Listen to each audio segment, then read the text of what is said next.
إن الحمد لله نحمده ونستعينه ونؤمن به ونتوكل عليه ونعوذ بالله من شرور أنفسنا ومن سيئات أعمالنا من يهده الله فلا مضل له ومن يضلل فلا هادي له أشهد أن لا إله إلا الله وحده لا شريك له وأشهد أن محمدا عبده ورسوله أرسله بالهدى ودين الحق ليظهره على الدين كله ولو كره المشركون اللهم صل على محمد وعلى آل محمد كما صليت على إبراهيم وعلى آل إبراهيم إنك حميد مجيد اللهم بارك على محمد وعلى آل محمد كما باركت على إبراهيم وعلى آل إبراهيم إنك حميد مجيد أما بعد فإن أصدق الحديث كتاب الله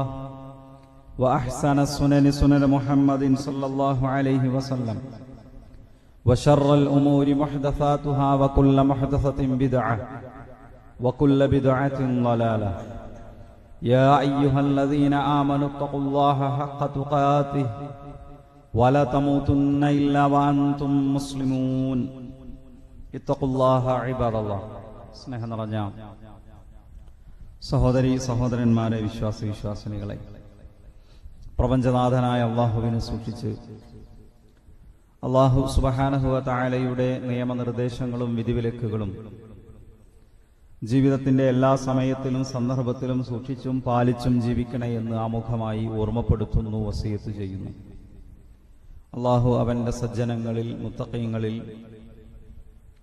സ്വർഗം അനന്തരമെടുക്കുന്ന മഹാഭാഗ്യവാന്മാരിൽ നമ്മെ എല്ലാവരെയും ഉൾപ്പെടുത്തി അനുഗ്രഹിക്കുമാറാകട്ടെ. പരിശുദ്ധ റമളാനും ഈദുൽ ഫിത്റും ഒക്കെ കഴിഞ്ഞ് ശവ്വാലിന്റെ 6 ദിനങ്ങൾ പിന്നിട്ട ഒരു സാഹചര്യത്തിലാണ് നമ്മളുള്ളത്. റമളാൻ മാസത്തിൽ പള്ളികളൊക്കെ നേരത്തെ നിറയുകയും ആരാധനകളിൽ ആളുകൾ സജീവമാവുകയും ചെയ്യുന്ന ഒരു സമയമാണ്. ഇനി പതുക്കെ ആളുകൾ തിരിച്ചു നടക്കുന്ന ഒരു സന്ദർഭത്തിലേക്ക് നമ്മളിങ്ങനെ എത്തിക്കൊണ്ടിരിക്കുകയാണ്. ഞാനിവിടെ മെമ്പറിലേക്ക് കയറിയപ്പോൾ പൊതുവിൽ റമളാനിൽ നിന്ന് വലിയൊരു മാറ്റം ഇപ്പോഴത്തെ ഒരവസ്ഥയിൽ ഈ വെള്ളിയാഴ്ച പള്ളിയിലെത്തിയ ആളുകളുടെ ഒരു ഇത് നോക്കുമ്പോൾ വലിയൊരു മാറ്റം ഉണ്ടായിട്ടില്ല. നമ്മൾ പരമാവധി നിലനിർത്തി കൊണ്ടുപോവുകയും വേറെ ഒരു ജീവിതത്തിലേക്ക് തിരിച്ചു പോകാതിരിക്കാനും നമ്മളെല്ലാവരും ശ്രദ്ധിക്കണമെന്നാണ് ആമുഖമായി ഓർമ്മപ്പെടുത്താനുള്ളത്. മനുഷ്യന്റെ മനസ്സ് എപ്പോഴും തിന്മയിലേക്ക് ഇങ്ങനെ അടുത്തുകൊണ്ടിരിക്കും, ചാഞ്ഞുകൊണ്ടിരിക്കും. ഇന്ന നഫ്സല അമ്മാറത്തും ബിസ്സൂ. യൂസുഫ് നബിയുടെ കഥ പറയുന്നത് അല്ലാഹു സുബ്ഹാനഹു വ തആല വിശുദ്ധ ഖുർആനിലൂടെ പ്രയോഗിച്ചൊരു വാചകമാണ്. മനുഷ്യന്റെ മനസ്സ് തെറ്റിലേക്ക് ചായുന്നതാണ്. അത് തിന്മകളെ ന്യായീകരിക്കാനുള്ളതല്ല, മറിച്ച് നമ്മുടെ മനസ്സിനെ പിടിച്ചു നിർത്തണമെന്ന സന്ദേശമാണ് ആ വാചകം നമുക്ക് നൽകുന്നത്. തെറ്റുകളിൽ നമ്മൾ അകപ്പെട്ട് കഴിഞ്ഞാൽ ഒരു തെറ്റുകാരനാകുന്നു എന്നതു മാത്രമല്ല ഒരു മനുഷ്യനെ സംബന്ധിച്ചിടത്തോളം അതുകൊണ്ട് നഷ്ടവും പ്രയാസവും ഉണ്ടാകുന്നത്. പൊതുവിൽ ആസാറുദ്ദുനൂബ് എന്ന ഒരു വിഷയം പണ്ഡിതന്മാർ വളരെ ഗൗരവത്തോടെ നമ്മളെ പഠിപ്പിക്കാറുണ്ട്. തിന്മകളുടെ അനന്തരഫലങ്ങൾ, പരലോകത്ത് മനുഷ്യൻ നേരിടുന്ന ശിക്ഷയ്ക്കു പുറമേ ദുനിയാവിൽ ആളുകൾക്ക് തെറ്റുകൾ കൊണ്ടുണ്ടാകുന്ന അപകടങ്ങൾ, അതിന്റെ ആസാറുകൾ വളരെ ഗൗരവത്തിൽ പണ്ഡിതന്മാർ പഠിപ്പിക്കുന്നു. ഒരു വിശ്വാസിയെ സംബന്ധിച്ചിടത്തോളം കുറച്ചുകൂടി ഗൗരവത്തോടു കൂടി അത്തരം കാര്യങ്ങളെ കാണേണ്ടതുണ്ട്. ഒന്നാമത്തെ കാര്യം, പൊതുവിൽ പണ്ഡിതന്മാർ പറയാറുള്ളത്, തിന്മ കൊണ്ട് മനുഷ്യനുണ്ടാകുന്ന ദുനിയാവിലെ നഷ്ടം എന്താണ്, പ്രയാസം എന്താണ്? ഒന്നാമത്തെ കാര്യം പറയാറുള്ളത് ഇൽമിന്റെ വാതിൽ അടക്കപ്പെടുന്നു. ഖുർആൻ ക്ലാസുകളെ കുറിച്ച് നമ്മൾ പറയാറുണ്ട്, ദീന് പഠിക്കുന്നതിനെ സംബന്ധിച്ച് നമ്മൾ സംസാരിക്കാറുണ്ട്. പലർക്കും ഖുർആൻ കൂടുതൽ അറിയണമെന്നും ദീന് പഠിക്കണമെന്നും താല്പര്യമുണ്ടാകും, പക്ഷെ പലപ്പോഴും അതിലേക്ക് എത്തുകയില്ല. ദീന് പഠിക്കാനുള്ള തൗഫീഖും തഖ്വയും തമ്മിൽ ബന്ധമുണ്ട് എന്നാണ് പറയുന്നത്. ഖുർആനിലെ ഏറ്റവും വലിയ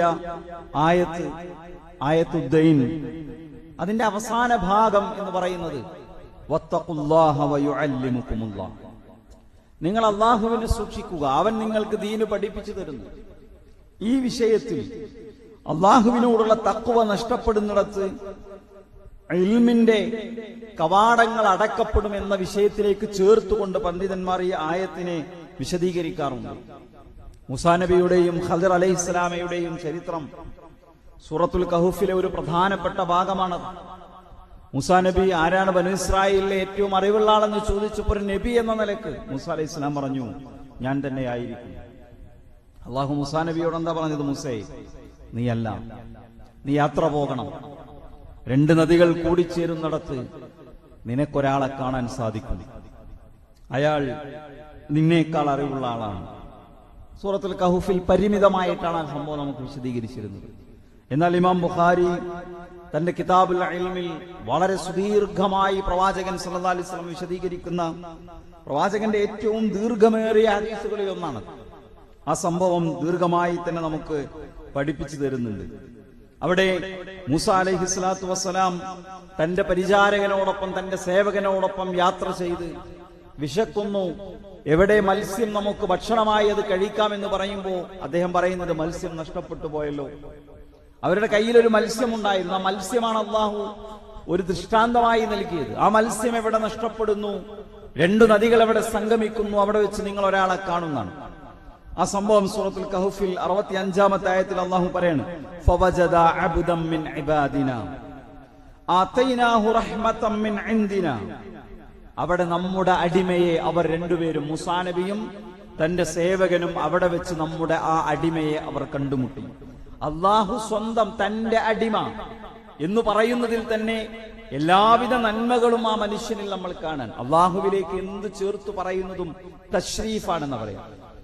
ഇലാഫത്ത് എന്ന് പറഞ്ഞൊരു സംഗതി അറബി ഭാഷയിലുണ്ട്. ഒന്നിനെ വേറൊന്നിലേക്ക് ചേർത്ത് പറയാം. അതിലൊന്നാണ് ഇലാഫത്തു തശ്രീഫ്. പള്ളികളെ നമ്മൾ എന്താ പറയാ?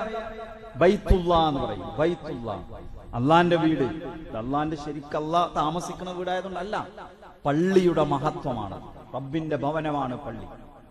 ആദം അലൈഹിസ്സലാമിനെയും ഈസാ നബിയെയും കുറിച്ചൊക്കെ റൂഹുല്ലാ, റൂഹുൽ ഖുദ്സ് എന്നൊക്കെ ചേർത്ത് പറയാറുണ്ട്.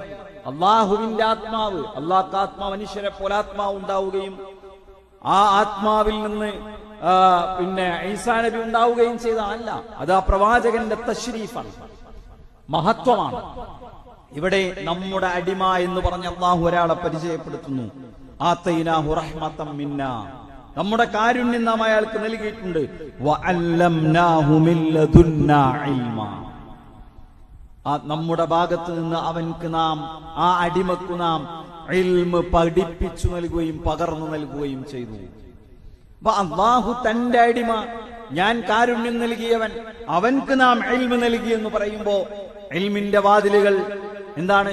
അല്ലാഹുവിനോട് അടുത്ത് നിൽക്കുന്നവർക്കുള്ളതാണ്. റബ്ബിനോടുള്ള തഖ്വ ഉള്ള ആളുകൾക്കുള്ളതാണ്. പടച്ചതമ്പുരാനെ സൂക്ഷിക്കുന്നവർക്കുള്ളതാണ്. തിന്മകളിൽ നിന്ന് വേറിട്ട് നിൽക്കുന്നവർക്കുള്ളതാണ്. അങ്ങനെയുള്ള ആളുകൾക്ക് അല്ലാഹു വിജ്ഞാനത്തിന്റെ വാതിലുകൾ തുറന്നു കൊടുക്കും. ഇസ്ലാമിലെ വിജ്ഞാനം എന്ന് പറഞ്ഞാൽ അതിനോളം മഹത്വമുള്ള വേറൊന്നുമില്ല. ഏറ്റവും വലുത് ഇസ്ലാമിൽ വിജ്ഞാനമാണ്. ഇൽമുൻ നാഫി'. ഹിദായത്ത് എന്ന് പറഞ്ഞാൽ തന്നെ ഇൽമുൻ നാഫി' ആണെന്നാ പറയാ. എന്താ ഹിദായത്ത്? അല്ലാഹ് അയാളെ ഹിദായത്തിലാക്കട്ടെ എന്ന് പറഞ്ഞാൽ എന്താ? ഇസ്ലാം ദീന് പഠിക്കാൻ കഴിയുക, അത് ജീവിതത്തിൽ പകർത്താൻ കഴിയുക, അതാണ് നേരായ മാർഗം എന്ന് പറയുന്നത്. അത് കിട്ടുന്നത് തിന്മകളിൽ നിന്ന് വിട്ടു നിൽക്കുന്ന ആൾക്കാണ്. ഇമാം ഷാഫി റഹിമഹുല്ലയുടെ ഒരു 2 വരി കവിത കാണാം. ശഖൗതു ഇലാ വഖഇൻ സുഅ ഹിഫ്ളി ഫഅർശദനി ഇലാ തർക്കിൽ മആസി വഅഖ്ബറനി ബിഅന്നൽ ഇൽമ നൂറുല്ലാഹി ലാ യുതാഹു ആസി റബ്ബി. എന്താ പറഞ്ഞത്? ശഖൗതു ഇലാ വഖീഇൻ എനിക്ക് പഠിച്ചിട്ട് മനഃപ്പാടമാകുന്നില്ല എന്ന് ഞാൻ പരാതി പറഞ്ഞു വക്കീഇനോട്. അപ്പൊ അദ്ദേഹം എനിക്ക് നൽകിയ ഉപദേശം എന്താണ്? ഫഅർശദനി ഇലാ തർക്കിൽ മആസി, നീ തെറ്റുകൾ ഉപേക്ഷിക്കണം, തിന്മകളിൽ നിന്ന് വിട്ടു നിൽക്കണം. വഅഖ്ബറനി ബിഅന്നൽ ഇൽമ നൂറുൻ, ഇൽമ് എന്ന് പറഞ്ഞാൽ അതൊരു വെളിച്ചമാണ്.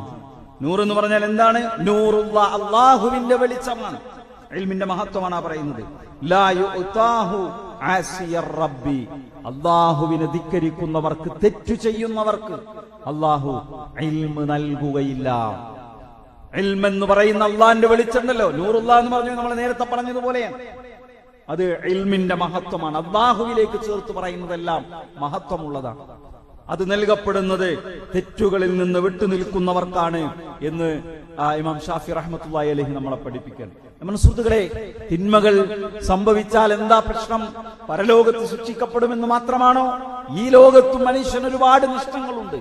രണ്ടാമത്തെ ഒരു സംഗതി എന്താ അറിയോ? റിസ്ഖ് തടയപ്പെടും, മനുഷ്യന്റെ ഉപജീവനം തടയപ്പെടും തെറ്റുകൂടുന്നിടത്ത്. പ്രവാചകൻ സല്ലല്ലാഹു അലൈഹി വസല്ലമയുടെ വളരെ പ്രസിദ്ധമായൊരു ഹദീസാണ്, ഇന്നൽ അബ്ദ ലയുഹറമുർ റിസ്ഖു ബിദ്ദംബി യുസീബുഹു. ഒരു മനുഷ്യൻ അയാൾ ചെയ്യുന്ന തിന്മ കാരണത്താൽ അയാളുടെ ഉപജീവനം അയാൾക്ക് തടയപ്പെടും. ജീവിതത്തിലെ പ്രശ്നങ്ങളാണെന്ന് പറയും, പ്രയാസങ്ങളുണ്ട് എന്ന് പറയും, പരാതി പറഞ്ഞുകൊണ്ടേയിരിക്കും, തീരാത്ത ബുദ്ധിമുട്ടുകളെ കുറിച്ച് കാണുന്നവരോടൊക്കെ സംസാരിച്ചു കൊണ്ടിരിക്കും. എന്താ കാരണം? ജീവിതത്തിൽ തെറ്റുകൾ ഉപേക്ഷിക്കുന്നില്ല, തിന്മകളിൽ നിന്ന് മാറി നിൽക്കാൻ സാധിക്കുന്നില്ല. അയാളുടെ ജീവിതത്തിൽ പ്രയാസങ്ങളായിരിക്കും. നിങ്ങൾ നോക്കി, കടുത്ത ശിക്ഷകൾക്ക് മനുഷ്യൻ വിധേയനാകും. വിശദീകരിക്കേണ്ടതില്ലാത്ത വിധം നമുക്കറിയാവുന്ന സംഗതിയാണ്. സൂറത്ത് അൻകബൂത്തിലെ 35 മുതൽ 40 വരെയുള്ള ആയത്തുകൾ, പ്രവാചകന്മാരുടെ ചരിത്രം അല്ലാഹു ഇങ്ങനെ വിശദീകരിക്കുന്നുണ്ട്. ശുഐബ് അലൈഹിസ്സലാമിനെ കുറിച്ച് പറഞ്ഞു, അല്ലേ? വഇല മദിയന അഖാഹും ശുഐബ, മദീനയിലേക്ക് ശുഐബ് നബിയെ നാം നിയോഗിക്കുകയുണ്ടായി. ഫഖാല യാ ഖൗമി അബ്ദുല്ലാഹ്, അല്ലാഹനെ മാത്രമേ നിങ്ങൾ ആരാധിക്കണമെന്ന് ശുഐബ് നബി ആ സമൂഹത്തോട് പറഞ്ഞു. അദ്ദേഹത്തെ അവർ കളവാക്കി. വആദം വസമൂദൻ, ആദ് ഗോത്രത്തിലേക്കും സമൂദ് ഗോത്രത്തിലേക്കും പ്രവാചകന്മാരെ നാം നിയോഗിക്കുകയുണ്ടായി. ഒരു ഖുർആൻ പ്രയോഗിക്കുന്ന വാചകം നിങ്ങൾ ശ്രദ്ധിക്കണം. വസയ്യന ലഹുമുശ് ശൈത്വാനു അഅമാലഹും, അവർ ചെയ്തിരുന്ന തിന്മകളെ പിശാച് അവർക്ക് നന്നായി കാണിച്ചു കൊടുത്തു, നല്ലതായി തോന്നിപ്പിച്ചു കൊടുത്തു. തെറ്റിൽ നിന്ന് മനുഷ്യന് വിട്ടുനിൽക്കാൻ കഴിയില്ല. അതിലങ്ങോട്ട് വ്യാപൃതനായാൽ ശൈത്താൻ പറയുന്നേ അത് ചെയ്തോ എന്ന് പറയും, അല്ല വിട്ടു നിന്നോ എന്ന് പറയില്ല, അതന്നെയാണ് നല്ലതെന്ന് പറയും. നിന്റെ കൂട്ടുകാരനെ നീ നോക്കുന്നില്ലേ എന്ന് ചോദിക്കും. നിന്റെ അയൽവാസി തെറ്റ് ചെയ്യുന്നുണ്ടല്ലോ എന്ന് പറയും. നിന്നേക്കാൾ മോശമായി ജീവിക്കുന്ന എത്ര ആൾക്കാർ ഇവിടെ ഉണ്ട് എന്ന് ചോദിക്കും. നീ ഫർളെങ്കിലും നിസ്കരിക്കണ്ടല്ലോ, സുന്നത്ത് ഒഴിവാക്കുമ്പോ മനസ്സിൽ വരുന്ന ചോദ്യമാണ്, അല്ലേ? നീ തൗഹീദ് പ്രബോധനം ചെയ്യുന്നുണ്ടല്ലോ, തെറ്റ് ചെയ്യുമ്പോ ശൈത്താൻ പറയാണ്, നീ തൗഹീദ് പ്രബോധനം ചെയ്യുന്നുണ്ടല്ലോ, നിന്നിൽ ശിർക്കില്ലല്ലോ. ശിർക്കില്ലെങ്കിൽ നേരിട്ട് സ്വർഗത്ത് പോകുന്ന ആരാ പറഞ്ഞത്? ശിർക്കിന്റെ ഗൗരവം പഠിപ്പിക്കുന്നിടത്ത് ആവർത്തിച്ച് നമ്മൾ കേട്ടു, ഇന്നല്ലാഹ ലാ യഗ്ഫിറു അൻ യുശ്റക ബിഹി വയഗ്ഫിറു മാ ദൂന ദാലിക ലിമൻ യശാ. ശിർക്ക് അല്ലാഹു പൊറുക്കൂല. ശിർക്കുണ്ടോ നരകം ഉറപ്പാ, സ്വർഗം ഹറാമാ. പക്ഷെ ശിർക്കില്ലെങ്കിൽ സ്വർഗത്തിൽ പോകുമോ? തിന്മകളില്ലെങ്കിലേ പോകാൻ കഴിയൂ. തിന്മകളുണ്ടെങ്കിൽ അതിന്റെ ശിക്ഷ അനുഭവിച്ചവർക്ക് കഴിഞ്ഞതിന് ശേഷം മാത്രമേ ആളുകൾക്ക് സ്വർഗത്തിലേക്ക് പോകാൻ സാധിക്കുകയുള്ളൂ. ഇല്ലാ മൻഷാ അല്ലാഹ്. പൂർവ്വം ചില ആളുകൾക്ക് ഒരുപക്ഷെ അള്ളാഹു എല്ലാം അഫ്വ ചെയ്തു കൊടുക്കും. എത്ര തെറ്റ് ചെയ്താലും തൗഹീദുള്ള ആളോട് പറയും, നിനക്ക് ഞാൻ എല്ലാം അഫ്വ ചെയ്തു തന്നു, നീ സ്വർഗത്തിലേക്ക് പോയിക്കോ എന്ന് പറയും. അള്ളാഹു അവരിൽ നമ്മെ എല്ലാവരെയും ഉൾപ്പെടുത്തുമാറാകട്ടെ. ഒരു വലിയ ഭാഗ്യമാണ്, മഹാസൗഭാഗ്യമാണ്. ഞാൻ പറയുന്നത്, ഇവിടെ മനുഷ്യനെ സംബന്ധിച്ചിടത്തോളം തെറ്റുകൾ ചെയ്യുമ്പോ ശൈത്താൻ അതിങ്ങനെ നല്ലതായി തോന്നിപ്പിക്കും. ഇവിടെ വിശുദ്ധ ഖുർആൻ അല്ലാഹു സുബ്ഹാനഹു വ തആല നമ്മൾ പറയാണ്, നമുക്ക് പഠിപ്പിച്ചു തരാണ്. സമൂദ് ഗോത്രമുണ്ടായിരുന്നു, ആദ് ഗോത്രമുണ്ടായിരുന്നു. വഖാറൂന വഫിർഔന വഹാമാൻ. ഖാറൂൻ കടന്നുപോയി, മുസ്ലിമായിരുന്നു, വിശ്വാസിയായിരുന്നു, സമ്പത്ത് കൂടി, അഹങ്കാരം കൂടി, സക്കാത്ത് കൊടുത്തില്ല. ഫിർഔൻ കടന്നുപോയി. അന റബ്ബുക്കുമുൽ അഅ്ലാ എന്ന് പ്രഖ്യാപിച്ചയാൾ. ഫിർഔന്റെ എല്ലാ തോന്നിവാസങ്ങൾക്കും കൂട്ടുനിന്ന ഫിർഔന്റെ മന്ത്രിയായിരുന്ന ഹാമാൻ കടന്നുപോയി. ഇവിടെ അല്ലാഹു പറയാണ്, വലഖദ് ജാഅഹും മൂസാ ബിൽ ബയ്യിനാത്ത്. മൂസാ നബി അവർക്ക് ദൃഷ്ടാന്തങ്ങളുമായി, തെളിവുകളുമായി കടന്നു വന്നു. പക്ഷെ അവർ അഹങ്കരിച്ചു. എന്നിട്ടോ എന്താ സംഭവിച്ചത്? ഫകുല്ലൻ അഖദ്നാ ബിദംബി. മറക്കാൻ പാടില്ല വാക്ക് നമ്മൾ.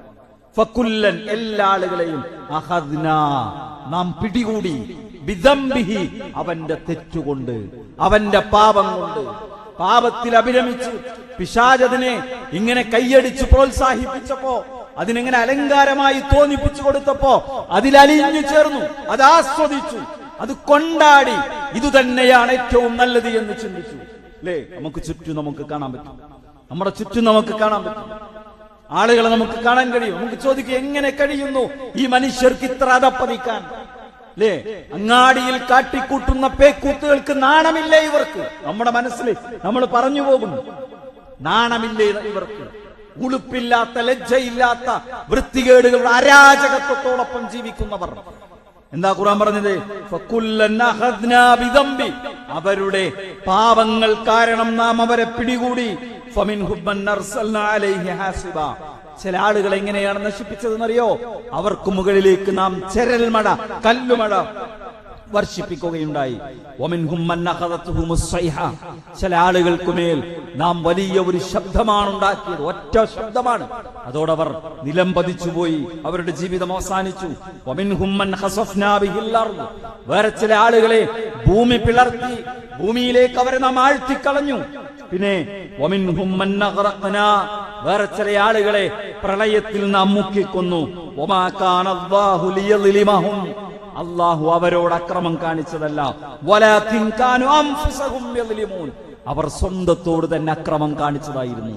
തെറ്റുകൾ ചെയ്തു, പാപങ്ങളിൽ അഭിരമിച്ചു, വൃത്തികേടുകൾ ചെയ്തു. പടച്ചോൻ അരുതെന്ന് പറഞ്ഞത് ആവേശപൂർവം ചെയ്തു, പടച്ചോൻ പാടില്ലെന്ന് പറഞ്ഞത് ചെയ്തു, അടുത്തു പോകരുതെന്ന് പറഞ്ഞതിലേക്ക് അവൻ അടുത്തു. പലിശയിലേക്ക് പോയി, വ്യഭിചാരത്തിലേക്ക് പോയി, കളവിലേക്ക് പോയി, തെറ്റിലേക്ക് പോയി, തിന്മയിലേക്ക് പോയി. എന്നിട്ടോ എന്താ സംഭവിച്ചത്? അല്ലാഹു അവരെ പിടികൂടി. ശിർക്കുണ്ടായിരുന്നു അവരിൽ, കുഫ്റുണ്ടായിരുന്നു അവരിൽ, മുക്കി നശിപ്പിച്ചു അല്ലാഹു ചിലരെ.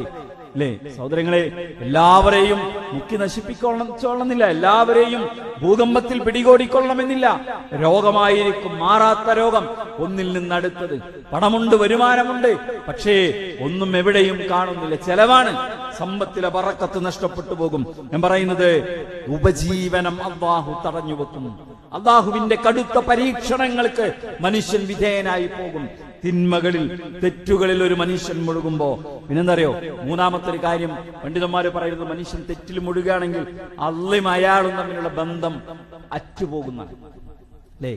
പടച്ചോനൊറ്റൊരു മനുഷ്യനെ അടുക്കുക എന്നുള്ളതാണ് ഒരു മനുഷ്യനെ തന്റെ ജന്മത്തിൽ, മനുഷ്യൻ എന്ന ജന്മത്തിലെ ഏറ്റവും വലിയ എന്താ പറയാ നേട്ടം എന്ന് പറയുന്നത്. അള്ളാഹുവിലേക്ക് അടുക്കുക, ആരാധനകളിലൂടെ റബ്ബിലേക്ക് അടുത്തുകൊണ്ടിരിക്കുക. പക്ഷേ മനുഷ്യനെ അള്ളാഹു കൈയൊഴിയും. അള്ളാഹു മനുഷ്യനെ കൈയൊഴിഞ്ഞ നേരത്തെ പറഞ്ഞതുപോലെയുള്ള ഒരുപാട് പ്രതിസന്ധികളിലൂടെ മനുഷ്യൻ കടന്നുപോകും. ഖുർആൻ പലപ്പോഴും നമ്മൾ കേൾക്കാറുള്ള ഒരു ആയത്താണത്. നമ്മുടെ സ്മരണയിൽ നിന്ന് ആരാണോ അകന്നു പോകുന്നത് അവന്റെ ജീവിതം ഞെരുക്കമുള്ളതായിരിക്കും, അവന്റെ ജീവിതം പ്രയാസമുള്ളതായിരിക്കും. അതുകൊണ്ടാണ് പണ്ഡിതന്മാര് പലപ്പോഴും പറയാറുണ്ട് ഇതിനെ സംബന്ധിച്ച്, എന്താ പറയാ, ഞങ്ങളെ സംബന്ധിച്ചിടത്തോളം ഞങ്ങളെപ്പോഴെങ്കിലും ജീവിതത്തിൽ അബദ്ധം സംഭവിച്ചാൽ ആ അബദ്ധത്തിന്റെ അടയാളങ്ങൾ ഒന്നുകിൽ ഞങ്ങളുടെ ഭാര്യയിൽ കാണും, അല്ലെങ്കിൽ ഞങ്ങളുടെ കച്ചവടത്തിൽ കാണും, അല്ലെങ്കിൽ ഞങ്ങളുടെ വാഹനമൃഗത്തിൽ കാണും. എവിടെങ്കിലൊക്കെ ഒരു ബുദ്ധിമുട്ടായിട്ട് അതങ്ങോട്ട് മാറി വരുന്നതാണ്, അതങ്ങോട്ട് തിരിച്ചടിക്കുന്ന ഒരവസ്ഥയുണ്ടാകും എന്ന് പണ്ഡിതന്മാരെ പഠിപ്പിക്കുന്നത് കാണാൻ സാധിക്കും. ഞാൻ പറയുന്നത്, പടച്ചോൻ നമ്മുടെ കൂടെ ഉണ്ടാകണം, അള്ളാഹുവിലേക്ക് നമുക്ക് അടുക്കാൻ സാധിക്കണം, അള്ളാഹു നമ്മളെ കൈയൊഴിയാതെ, എന്താ പറയാ, അള്ളാഹുവിന്റെ ഒരു സഹായം നമുക്ക് എപ്പോഴും ഉണ്ടാകണം. തിന്മകളിലൂടെ കടന്നു പോകുമ്പോ ആ സഹായം നഷ്ടപ്പെട്ടു പോകും. റബ്ബും നമ്മളും തമ്മിലുള്ള ആ ബന്ധം അറ്റുപോകും. അത് അറ്റുപോകുന്നതോടുകൂടി നമ്മുടെ ജീവിതം പ്രയാസമാകും. അതേപോലെ തന്നെ ജീവിതത്തിൽ എന്താ പറയാ, അള്ളാഹു നമ്മളുമായുള്ള ബന്ധം അറ്റുപോകും എന്നതുപോലെ തന്നെ ജീവിതത്തിലെ ഓരോ കാര്യങ്ങളും മനുഷ്യന് പ്രയാസമുള്ളതായി തീരുമാനം. തെറ്റുകൾ കൂടുമ്പോൾ നാലാമത്തെ ഒരു കാര്യം പണ്ഡിതന്മാർ പഠിപ്പിക്കുന്നത്, തിന്മകൾ വർദ്ധിക്കുമ്പോൾ ജീവിതത്തിൽ നമ്മുടെ ജീവിതം ഇങ്ങനെ പതുക്കെ പ്രയാസത്തിലേക്ക് പോകും. അല്ലേ? അതാണ് പിന്നെ ചെറിയ സൂറത്തുകളുടെ ഭാഗത്ത് നമ്മൾ പലപ്പോഴും പഠിപ്പിക്കുന്നത്,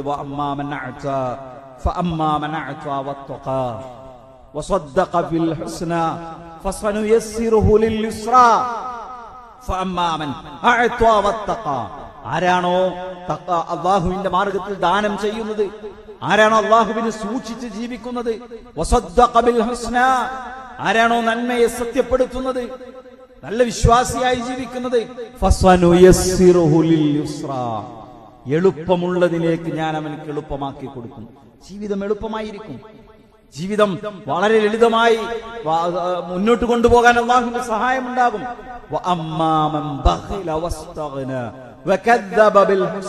അതിന്റെ മറുവശം എന്താണ്? അതിന്റെ മറുവശം എന്താണ്? പിശുക്ക് കാണിക്കുന്നവൻ, ഞാനാണ് എല്ലാം തികഞ്ഞവനെന്ന് അഹങ്കാരത്തോടുകൂടി സ്വയം പര്യാപ്തത നടിക്കുന്നവൻ, അല്ലേ? അവന്റെ ജീവിതം ഞെരുക്കമുള്ളതായി തീരും. ഒന്ന് കെട്ടഴിക്കുമ്പോ അടുത്ത കെട്ടുണ്ടാവും. ഒരു പ്രയാസം തീരുമ്പോ അടുത്തൊരു പ്രയാസത്തിലേക്ക് പോകും. മാനസികമായ സമാധാനം നഷ്ടപ്പെടും. പ്രതിസന്ധികളിലൂടെ ജീവിതം മുന്നോട്ട് പോകുന്ന ഒരു സാഹചര്യം ഉണ്ടാകും. അതുകൊണ്ട് തന്നെ സഹോദരങ്ങളെ, തെറ്റിലൂടെ മുന്നോട്ട് പോകുമ്പോ ജീവിതം പ്രയാസത്തിൽ നിന്ന് പ്രയാസത്തിലേക്ക് പോകുന്ന സാഹചര്യം ഉണ്ടാകും എന്നാണ് പഠിപ്പിക്കുന്നത്. അഞ്ചാമത്തെ ഒരു കാര്യം എന്താ അറിയോ? മനുഷ്യന്റെ ഹൃദയം കറുത്തു പോകുമെന്നതാണ്. എപ്പോഴും കേൾക്കുന്ന ഒരു ഹദീസ് ആയതുകൊണ്ട് ഞാനത് വിശദീകരിക്കുന്നില്ല. ഒരു തെറ്റു ചെയ്താൽ ഹൃദയത്തിൽ ഒരു കറുത്ത കുത്തു വീഴും. 2 തെറ്റു ചെയ്താൽ 2 കുത്തു വീഴും. 3 തെറ്റു ചെയ്താൽ 3 കുത്തു വീഴും. തിന്മകൾ വർദ്ധിക്കും തോറും മനുഷ്യന്റെ ഹൃദയം കറുത്തു പുകഞ്ഞതായിരിക്കുമെന്ന് പ്രവാചകൻ സല്ലല്ലാഹു അലൈഹി വസല്ലമയുടെ ഹദീസുകളിൽ നമുക്ക് കാണാൻ സാധിക്കും. മഹാനായ അബ്ദുല്ലാഹി ഇബ്നു അബ്ബാസ് റളിയല്ലാഹു അൻഹു വിശദീകരിക്കുന്നത് കാണാൻ കഴിയും. ഇന്നലിൽ ഹസനത ളിയാ, നന്മയ്ക്കൊരു വെളിച്ചമുണ്ട്, ഒരു പ്രകാശമുണ്ട്. ആ പ്രകാശം എവിടെയൊക്കെ ഉണ്ടാകും? ഫിൽ വജ്ഹ്, നന്മ ചെയ്യുന്നവന്റെ മുഖത്തു കാണാം. വനൂറൻ ഫിൽ ഖൽബ്, നന്മക്ക് ഹൃദയത്തിൽ ഒരു പ്രകാശമുണ്ട്. വസഅതൻ ഫിർ റിസ്ഖ്, നേരത്തെ പറഞ്ഞ ഫുൾ കാര്യങ്ങൾ അതിനകത്തുണ്ട്. എന്താ പറഞ്ഞേ? ഉപജീവനത്തിൽ ഒരു വിശാലത, അത് നന്മകൾക്കുണ്ട്. വഖുവതൻ ഫിൽ ബദൻ, ശരീരത്തിലെ ആരോഗ്യം, അത് നന്മകൾക്കുണ്ട്. വമഹബ്ബതൻ ഫി ഖുലൂബിൽ ഖൽഖ്, ആളുകൾക്കിടയിൽ ഒരാൾക്കൊരു സ്വീകാര്യത ലഭിക്കും. മനുഷ്യരുടെ മനസ്സുകളിൽ നന്മ ചെയ്യുന്നവനെ കുറിച്ചൊരു ഇഷ്ടമുണ്ടാകും. പിന്നെ തിന്മകൾക്കോ, ഇബ്നു അബ്ബാസ് റളിയല്ലാഹു അൻഹുവിന്റെ വാചകമാണ്, തിന്മകൾക്കോ സവാദൻ, അതിനൊരു കറുപ്പുണ്ട്. ഫിൽ വജ്ഹ്, അത് തിന്മ ചെയ്യുന്നവന്റെ മുഖത്തുണ്ടാകും. വളുൽമതൻ ഫിൽ ഖൽബ്, അത് അവന്റെ ഹൃദയത്തിൽ ഇരുട്ടായിരിക്കും. വവഹ്നൻ ഫിൽ ബദൻ, അവന്റെ ശരീരത്തിൽ ഒരു എന്താ പറയാ ബലഹീനതയായിരിക്കും. ആരോഗ്യത്തിൽ ബലഹീനതയായിരിക്കും. കാണുമ്പോ ഭയങ്കര തണ്ടും തടിയൊക്കെ ഉണ്ടാവും. എന്താ ഈ ആരോഗ്യത്തിലെ ബലഹീനത പറഞ്ഞാൽ? അലസത ബാധിക്കും. ഒരു നന്മ ചെയ്യാനും താല്പര്യം ഉണ്ടാവില്ല. ഒരു നന്മയിലേക്കും അയാൾക്ക് നേരെ ചൊവ്വ എഴുന്നേറ്റ് നിൽക്കാൻ കഴിയില്ല. മടിയാണ്, അലസതയാണ്. പിന്നെയാകാം, മറ്റൊരിക്കലാകാം, ഇതാണ് കഴിയട്ടെ. തിന്മ ചെയ്യാനോ ഭയങ്കര ആവേശമായിരിക്കും. തെറ്റു ചെയ്യാനോ ഭയങ്കര താല്പര്യമായിരിക്കും, വലിയ ഉന്മേഷമായിരിക്കും. അതാണ് തെറ്റു ചെയ്യുന്നവനെ സംബന്ധിച്ചുള്ള ഇബ്നു അബ്ബാസ് റളിയല്ലാഹു അൻഹു തുടരുന്നു. എന്താണ്? ഉപജീവനത്തിൽ കുറവുകൾ ഉണ്ടാകും. ആളുകളുടെ മനസ്സിൽ അയാളെ കുറിച്ച് വെറുപ്പായിരിക്കും ഉണ്ടാവുക. വെറുപ്പായിരിക്കും ആളുകളുടെ മനസ്സിൽ അയാളെ കുറിച്ചുണ്ടാകുക. നന്മയാണെങ്കിൽ മുഖത്ത് ആ നന്മയുടെ വെളിച്ചമുണ്ടാകും, ഹൃദയത്തിൽ ആ നന്മയുടെ പ്രകാശമുണ്ടാകും, ഉപജീവനത്തിൽ ആ നന്മയുടെ വിശാലതയുണ്ടാകും, ശരീരത്തിൽ ആ നന്മയുടെ കരുത്തുണ്ടാകും, ആളുകളുടെ ഹൃദയത്തിൽ ആ നന്മ ചെയ്യുന്ന മനുഷ്യനെ കുറിച്ചൊരു ഇഷ്ടമുണ്ടാകും. തിന്മയാണെങ്കിലോ മുഖത്ത് ആ തിന്മയുടെ കറുപ്പുണ്ടാകും, ഹൃദയത്തിൽ ആ തിന്മയുടെ ഇരുട്ടുണ്ടാകും, ശരീരത്തിൽ ആ തിന്മകളുടെ ബലഹീനതകൾ ഉണ്ടാകും, ഉപജീവനത്തിൽ സമ്പത്തിൽ കുറവുകൾ ഉണ്ടാകും. ആളുകളുടെ മനസ്സിൽ അയാളെ കുറിച്ച് വെറുപ്പായിരിക്കും. എല്ലാവരും എന്നെ ഇഷ്ടപ്പെടണമെന്ന് ആഗ്രഹിക്കും, എല്ലാവരും എന്നെ ഇഷ്ടപ്പെടണമെന്ന് ചിന്തിക്കും. പക്ഷേ ആളുകളുടെ മനസ്സിൽ മുഖത്ത് ചിരിച്ചു കാണിക്കുന്നുണ്ടെങ്കിലും ഉള്ളിന്റെ ഉള്ളിൽ അയാൾ പോരട്ടോ, അയാൾ ശരിയല്ലട്ടോ, എടോ പുറത്ത് കാണുന്നത് പോലെയല്ല അയാളുടെ ജീവിതത്തിന്റെ സ്വകാര്യത എന്ന് ആളുകൾ പരസ്പരം മടക്കം പറയും. പുറത്തേക്ക് പറയുന്നതല്ല, ഉള്ളിൽ വെറുപ്പായിരിക്കും. മറ്റാളോ എല്ലാ മനുഷ്യരും അവർക്ക് വേണ്ടി പ്രാർത്ഥിക്കും. നല്ലൊരു മനുഷ്യനാണ്. എത്ര പ്രതിസന്ധി ഉണ്ടെങ്കിലും നന്മ കൈവെടിയാത്തവൻ. അള്ളാഹു പ്രയാസങ്ങൾ തീർത്തു കൊടുക്കട്ടെ, അള്ളാഹു അയാളെ സഹായിക്കട്ടെ. നമുക്കറിയ പോലും ചെയ്യാത്ത മനുഷ്യർ ഏതൊക്കെയോ വീടുകളിൽ ഇരുന്ന് രാത്രിയുടെ ഇരുണ്ടയാമങ്ങളിൽ ഏതൊക്കെയോ പള്ളി മെഹ്റാബുകളിൽ നിന്ന് നമുക്ക് വേണ്ടി റബ്ബിലേക്ക് പ്രാർത്ഥനകൾ ഉയരുന്ന സാഹചര്യം ഉണ്ടാകും. അതുകൊണ്ട് തന്നെ നന്മകളിൽ അടിയുറച്ചു നിന്ന് തിന്മകളെ കൈയൊഴിഞ്ഞ് ജീവിക്കുന്ന ഒരു ജീവിത രീതിയാണ് നമുക്കുണ്ടാകേണ്ടത്. അതിന് അള്ളാഹു നമ്മെല്ലാവരെയും സഹായിക്കുമാറാകട്ടെ.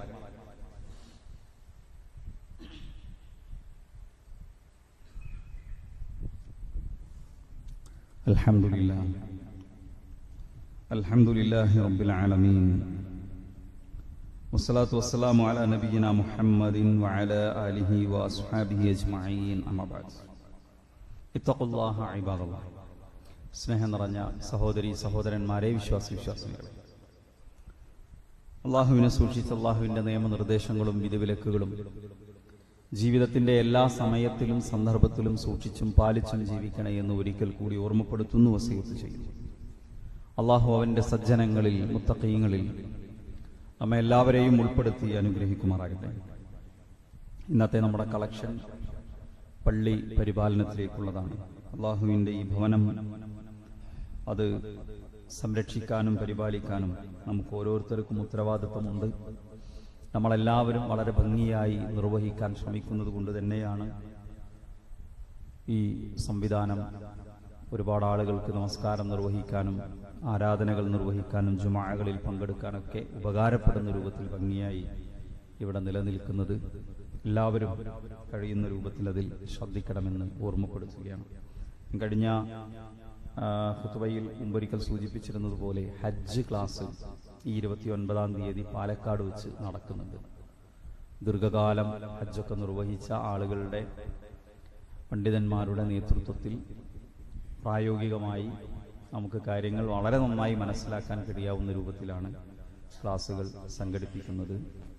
ഹജ്ജിന് പോകുന്ന ആളുകൾക്ക് പങ്കെടുക്കാം. നമ്മുടെ പരിചയത്തിൽ ആരെങ്കിലും അങ്ങനെ പോകുന്നവരുണ്ടെങ്കിൽ അവർക്ക് ആ ക്ലാസ് പരിചയപ്പെടുത്തി കൊടുക്കുകയും ചെയ്യാമെന്ന് ഈ സന്ദർഭത്തിൽ ഓർമ്മപ്പെടുത്തുന്നു. നമ്മൾ പറഞ്ഞു വന്നത് തെറ്റുകൾ എങ്ങനെയാണ് മനുഷ്യന്റെ ദുന്യവിയായ ജീവിതത്തിൽ പ്രയാസങ്ങൾ ഉണ്ടാക്കുന്നത് എന്നതിനെ സംബന്ധിച്ചാണ്. അപ്പോൾ അതിങ്ങനെ നമ്മുടെ ജീവിതത്തിലേക്ക് കടന്നു വരുമ്പോൾ നമുക്ക് നന്നായി തോന്നും. അപ്പോൾ നമ്മൾ അതിലിങ്ങനെ കൂടുതൽ മുഴുകി പിന്നെ അതിൽ നിന്ന് തിരിച്ചു വരാൻ കഴിയാത്ത അവസ്ഥ ഉണ്ടാവും. ആ നിലയ്ക്ക് 2 പ്രശ്നങ്ങളെ പണ്ഡിതന്മാരെടുത്ത് കാണിക്കുന്നുണ്ട്. ഒന്നെന്താ അറിയോ? തെറ്റിനോടുള്ള ഗൗരവം അവസാനിക്കും. 2, തൗബ ചെയ്യാൻ തോന്നാത്തൊരു മാനസികാവസ്ഥയിലേക്ക് എത്തും. ഒരു തെറ്റ് ചെയ്താൽ അത് ഉള്ളിലൊരു ബേജാറുണ്ടാവും. പടച്ചോനെ പറ്റിപ്പോയല്ലോ. ചില തെറ്റുകൾ മുന്നിലെത്തി നിൽക്കുമ്പോൾ അല്ലാഹുവേ എന്തൊരു ഗൗരവമുള്ള കാര്യമാണത്, അതാണ് സംഭവിച്ചു, മുന്നോട്ട് പോയാലോ. പിന്നെ എന്തും ചെയ്യാനുള്ളൊരവസ്ഥയിലേക്ക് മനുഷ്യൻ മാറും. പതുക്കെ ഇങ്ങനെ ഒന്നിൽ നിന്ന് അടുത്തതിൽ നിന്ന് അടുത്തതിലേക്ക് ഒന്ന് തൗബ ചെയ്യണല്ലോ എന്നുള്ളൊരു മനസ്സുപോലും ഇല്ലാത്തൊരവസ്ഥയിലേക്ക് എത്തും. അതുകൊണ്ട് തെറ്റുകളെ ഗൗരവത്തോടു കൂടി നമ്മൾ കാണണം. ഞാൻ പറഞ്ഞു, പട്ടാമ്പിക്കാരെ സംബന്ധിച്ചിടത്തോളം 2 പരീക്ഷണങ്ങൾ ഇവിടുത്തെ ആളുകളുടെ മുന്നിലുണ്ട്. ഇവിടെ ഒരുമിച്ച് കൂടിയ ആളുകളൊക്കെ മിക്കവാറും അത്തരം കാര്യങ്ങളിലൊക്കെ വിട്ടു നിൽക്കുന്നവരായിരിക്കും. ഒന്നെന്താ അറിയോ? ഒന്ന് പട്ടാമ്പി നേർച്ചയാണ്. നമ്മൾ ഒരു നിലക്കും അതിന്റെ ഭാഗമാവുകയില്ല എന്ന് തീരുമാനമെടുക്കേണ്ട സമയം. ഈ നേർച്ചയിൽ പങ്കെടുക്കുന്നവർക്കും അത് സംഘടിപ്പിക്കുന്നവർക്കും എല്ലാവർക്കും അറിയാം, അരാജകത്വങ്ങൾ കൊണ്ട് നിറഞ്ഞ ഒരു സംഗതിയാണ് അല്ലേ. ഒരുപക്ഷെ ഒരു പുറത്തു നിന്ന് ഒരാൾ അതിൽ എന്തൊക്കെ തെറ്റുകളുണ്ട് എന്ന് എണ്ണുന്നതിനേക്കാൾ കൂടുതൽ അതിനടുത്ത് നിന്ന് നോക്കുന്ന ആളുകൾക്ക് മനസ്സിലാവും. നമ്മൾ പറയും ലഹരി ഉണ്ട് അതിൽ. ഏറ്റവും ഗൗരവമുള്ളത് ഒരു കെട്ടിപ്പൊക്കിയ ജാറവുമായി എന്തെന്നെ പറഞ്ഞാലും അതൊന്ന് ബന്ധപ്പെടുത്തുന്നുണ്ട് അല്ലേ. ഇനി എത്ര നമ്മൾ അതിൽ നിന്ന് ആരൊക്കെ കൈയൊഴിയാൻ ശ്രമിച്ചാലും അതിന്റെ അസ്ല് എന്ന് പറയുന്നതാണ്. അള്ളാന്റെ റസൂൽ നിരവധി ഹദീസുകളിലൂടെ 1, 2, 3, 4, 5, 10 അല്ല, നിരവധി ഹദീസുകളിലൂടെ ഒരു ഖബർ ഒരു ചാണിന് മുകളിൽ ഉയരാൻ പാടില്ലെന്നും, ഖബർ കെട്ടിപ്പൊക്കാൻ പാടില്ലെന്നും, അതിനു മുകളിൽ കെട്ടിടമുണ്ടാക്കാൻ പാടില്ലെന്നും, ഖബറാരാധന ബിംബാരാധനയ്ക്ക് തുല്യമാണെന്നും ഹദീസാണ്.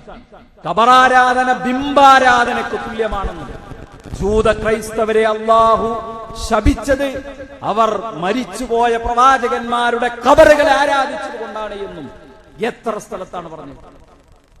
ഏറ്റവും ഗൗരവമുള്ള തിന്മയാണ്, ഏറ്റവും ഗൗരവമുള്ള തിന്മ. അതിന്റെ ബാക്കിയാണ് ഇതിനോടനുബന്ധിച്ച് നടക്കുന്ന ലഹരിയാകട്ടെ, അതിനോടനുബന്ധിച്ച് നടക്കുന്ന മറ്റേതെങ്കിലും തരത്തിലുള്ള ധൂർത്താകട്ടെ, മറ്റു പൈശാചികമായ വാദ്യോപകരണങ്ങളും സംവിധാനങ്ങളുമാകട്ടെ, ഇവിടുത്തെ ഇതര മതസ്ഥരുടെ ആരാധനകളോട് ചേർന്ന് നിൽക്കുന്ന എന്തെല്ലാം തരത്തിലുള്ള കാര്യങ്ങളുണ്ടോ, ഞാൻ പറയുന്നത് പേര് മാറ്റിയാലും അല്ലാത്തത് ചെയ്താലും ഇതൊരു വൃത്തികേടാണ്. ആർക്കും വളരെ ലളിതമായി മനസ്സിലാവുന്ന സംഗതിയാണ്. ഞാൻ പറയുന്നത് സയ്യന ലഹുമുശ് ശൈത്വാനു അഅമാലഹും, ആദുകാരെ കുറിച്ച്, സമൂദുകാരെ കുറിച്ച്, നോഹ നബിയുടെ ജനതയെ കുറിച്ച്, ഖിബ്തികളെ കുറിച്ച്, ഖാറൂനിനെ കുറിച്ച് ഖുർആൻ പ്രയോഗിച്ചൊരു വാചകമുണ്ട്. പിശാച് അവർക്ക് അവരുടെ തിന്മകൾ അലങ്കാരമായി തോന്നിപ്പിച്ചു കൊടുത്തു. ആ അലങ്കാരമായി തോന്നിപ്പിച്ചു കൊടുക്കുമ്പോഴാണ് പട്ടാമ്പി നഗരത്തിന്റെ നടുറോഡുകളിൽ ഏതു വൃത്തികെട്ട വേഷവും കെട്ടാൻ മനുഷ്യർക്ക് തോന്നുന്നത്. അതുകൊണ്ട് അതൊരു പരീക്ഷണമാണ്. അതിന്റെ പരിസരത്തേക്ക് പോകാൻ പാടില്ല.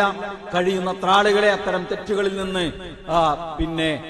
വിട്ടുനിൽക്കാൻ, അവരെ ബോധവൽക്കരിക്കാൻ ഒക്കെ ശ്രമിക്കേണ്ട ആളുകളാണ് നമ്മളെല്ലാവരും എന്ന് സാന്ദർഭികമായി ഓർമ്മപ്പെടുത്തുന്നു. രണ്ടാമത്തെ ഒരു കാര്യം, കഴിഞ്ഞ ലോക്കൽ ബോഡി ഇലക്ഷനുമായി ബന്ധപ്പെട്ട്, പഞ്ചായത്ത് തെരഞ്ഞെടുപ്പുമായി ബന്ധപ്പെട്ട ഇലക്ഷൻ കഴിഞ്ഞപ്പോൾ ഒരു കാര്യം നമ്മൾ സൂചിപ്പിച്ചിരുന്നു. പുതിയ ഒരു ട്രെൻഡ് കഴിഞ്ഞ പഞ്ചായത്ത് ഇലക്ഷനോട് കൂടിയാണ് സമൂഹത്തിൽ വ്യാപിച്ചത് എന്നാണ് ഞാൻ മനസ്സിലാക്കുന്നത്. നിങ്ങൾക്ക് അതിന് മുമ്പ് അറിയോ എനിക്കറിയില്ല. എന്താണെന്നറിയോ, ഇലക്ഷൻ പ്രചാരണം എന്നതിനൊക്കെ ഒരു മാന്യതയും മര്യാദയും ഉണ്ട്. ഇപ്പോൾ ഇലക്ഷൻ പ്രചാരണങ്ങൾ എന്നാൽ അതും നേരത്തെ നമ്മൾ നേർച്ചയെക്കുറിച്ച് പറഞ്ഞതുപോലെ അങ്ങാടിയിലിറങ്ങി തൂല്ല എന്നത് മാത്രമാണ്. മുമ്പുണ്ടായിരുന്നതിനേക്കാൾ ഇപ്പോഴുള്ള മാറ്റം എന്താണ്? മുമ്പ് പുരുഷന്മാര് മാത്രമായിരുന്നു, ഇപ്പൊ സ്ത്രീകളും കൂടിയാണ്. ഒരു 12-13 വയസ്സായ പെൺകുട്ടികൾ മുതൽ 30-40 വയസ്സായ സ്ത്രീകൾ മുതൽ ഉൾപ്പെടെയുള്ള ആളുകൾ, ആണും പെണ്ണും ഇടകലർന്നും അല്ലാതെയും ഒരു വാഹനം ഉണ്ടാകും, അതിനകത്തൊരു സൗണ്ട് ഉണ്ടാകും, അതിൽ നിന്ന് പരമാവധി ഉച്ചത്തിൽ പാട്ടുവെക്കും. എന്നിട്ട് ഇതിന്റെ പിന്നാലെ തുള്ളിക്കളിച്ച് അർദ്ധനഗ്നകളായി, മാന്യമായ വേഷമില്ലാതെ, വേഷമുണ്ടെങ്കിലും പറ്റില്ല. ഇതൊക്കെ വളരെ തെറ്റായ പ്രവണതകൾ സമൂഹത്തിലേക്ക് കടന്നു വരികയാണ്. പർദ്ദയിട്ടവരും തട്ടം ധരിച്ചവരും താടി വെച്ചവരും തൊപ്പിയിട്ടവരും എല്ലാവരും ഈ കൂട്ടത്തിലുണ്ട്. ഇത് മതപരമായി ഒരിക്കലും അംഗീകരിക്കാൻ കഴിയാത്തതാണ്. മാന്യമായ ഒരു ജനാധിപത്യ രാജ്യം എന്ന നിലക്ക് മാന്യമായ രാഷ്ട്രീയമായ ഇടപെടലുകൾ ഒരു വിശ്വാസിക്കാകാം. ചില സന്ദർഭങ്ങളിൽ അത് നിർബന്ധമാണ്. പക്ഷേ ഇത്തരം വൃത്തികേടുകളുടെ പരിസരത്ത് നമ്മൾ ഉണ്ടാകാൻ പാടില്ല. അത് നമ്മുടെ പരലോകവുമായി ബന്ധപ്പെട്ടതാണ്, അത് നമ്മുടെ വിശ്വാസപരമായ ജീവിതവുമായി ബന്ധപ്പെട്ടതാണ് എന്ന് പ്രത്യേകം ശ്രദ്ധിക്കേണ്ടതുണ്ട്. അല്ലാഹു സുബ്ഹാനഹു വ തആല അവന്റെ ദീന് കൂടുതൽ പഠിക്കാനും അതനുസരിച്ച് ജീവിക്കുവാനും നമുക്കെല്ലാവർക്കും തൗഫീഖ് നൽകി അനുഗ്രഹിക്കുമാറാകട്ടെ. നമ്മിൽ നിന്ന് വന്നുപോയ ചെറുതും വലുതുമായ എല്ലാ തെറ്റുകുറ്റങ്ങളും അള്ളാഹു നമുക്ക് പുറത്തു മാപ്പ് നൽകുമാറാകട്ടെ. നമ്മിൽ നിന്ന് പ്രയാസങ്ങൾ അനുഭവിക്കുന്ന, പ്രാർത്ഥന കൊണ്ട് വസിയ്യത്ത് ചെയ്ത ധാരാളം ആളുകളുണ്ട്. അള്ളാഹു സുബ്ഹാനഹു വ തആല എല്ലാവരുടെയും പ്രയാസങ്ങൾ നീക്കിക്കൊടുക്കുകയും രോഗങ്ങൾക്ക് ശമനം നൽകുകയും ചെയ്യുമാറാകട്ടെ. നമ്മിൽ നിന്ന് വേർപിരിഞ്ഞു പോയ നമ്മുടെ സ്നേഹനിധികളായ മാതാപിതാക്കൾ, ആദർശ ബന്ധുക്കൾ, കുടുംബ ബന്ധുക്കൾ, അള്ളാഹു എല്ലാവർക്കും മഗ്ഫിറത്തും മർഹമത്തും നൽകി അനുഗ്രഹിക്കുമാറാകട്ടെ. അള്ളാഹു അവരെയും നമ്മെയും റബ്ബിന്റെ ജന്നാത്തുൽ ഫിർദൗസിൽ ഒരുമിച്ച് കൂട്ടുമാറാകട്ടെ. അല്ലാഹു ഗഫർ ലിൽ മുഅ്മിനീന വൽ മുഅ്മിനാത്ത് വൽ മുസ്ലിമീന വൽ മുസ്ലിമാത്ത് അൽ അഹ്യാഇ മിൻഹും വൽ അംവാത്ത് ഇന്നക മുജീബുദ് ദഅവാതി യാ ഖാദിയൽ ഹാജാത്ത്. അല്ലാഹുമ്മ അജിർനാ മിനൻ നാർ, അല്ലാഹുമ്മ അജിർനാ മിനൻ നാർ, അല്ലാഹുമ്മ അജിർനാ മിനൻ നാർ വഅദ്ഖിൽനൽ ജന്നത യാ റബ്ബൽ ആലമീൻ. അല്ലാഹുമ്മ അഇസ്സൽ ഇസ്ലാമ വൽ മുസ്ലിമീൻ وأذل الشرك والمشركين. ربنا آتنا في الدنيا حسنة وفي الآخرة حسنة وقنا عذاب النار. ربنا تقبل منا إنك أنت السميع العليم وتب علينا إنك أنت التواب الرحيم. اللهم صل على محمد وعلى آله وأصحابه وسلم والحمد لله رب العالمين.